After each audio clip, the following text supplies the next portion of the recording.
how about like something instant, something spontaneous? We do not know what the another person is going to ask. So how do we be ready for that? Do you mean an impromptu presentation or speech, or what the audience may ask of you afterwards? Yeah, like we are in a meeting, or just like you guys are speaking right now. So do you guys prepare for these kind of sessions also, or what are the pinpoints you focus on? Debbie, did you want to respond? It depends on your topic. My experience is that if you have a topic that is unknown, uncomfortable, new, or affects people in their own personal life, you better do an exhaustive list of potential questions. So you have to anticipate. Okay, so practicing that before someone else might help you elicit some of those questions that would come from a general public if you were communicating, especially a STEM topic.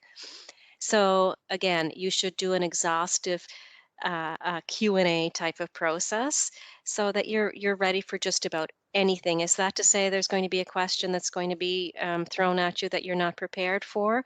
Of course, that can happen. And it's always fine to say, look, I don't have the information right now, but if you give me your contact information, I will provide it to you later. So yeah, so I would suggest you make a running list of the potential questions and draft answers for those questions.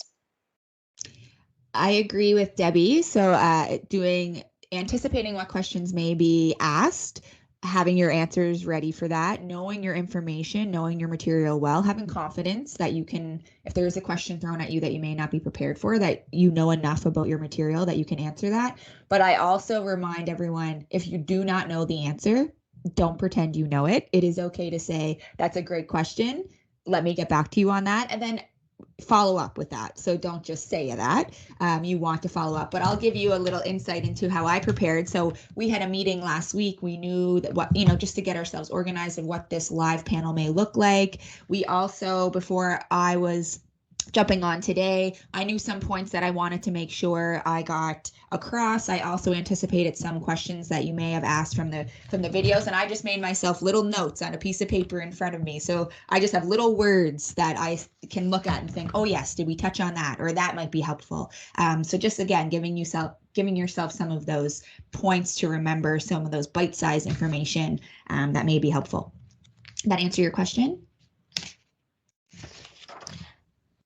Oh, yeah, that was it. The whole COVID vaccine process is probably an excellent example. Any question that you have in your mind now about getting a vaccine, what about this, what about that? My vaccine appointment is tomorrow. So I had the question in my mind, okay, what if I'm positive and I don't know it? And I go for my vaccine. So I would expect that public health is doing that exhaustive Q&A session in amongst their staff people, including the communications staff, to anticipate any possible question that the public is going to have, to be able to respond to that. Because of course, in that situation, you don't want to have that, yeah, that's a really great question, but I don't have the answer. That's not what the public wants to hear. Part of your engagement with the public in that case is to dispel any fears, concerns, to help them overcome that. So you have to be prepared to answer that question. So indeed, I did find the answer to that particular question and many others related to the vaccine that came to mind as I was preparing for that for tomorrow.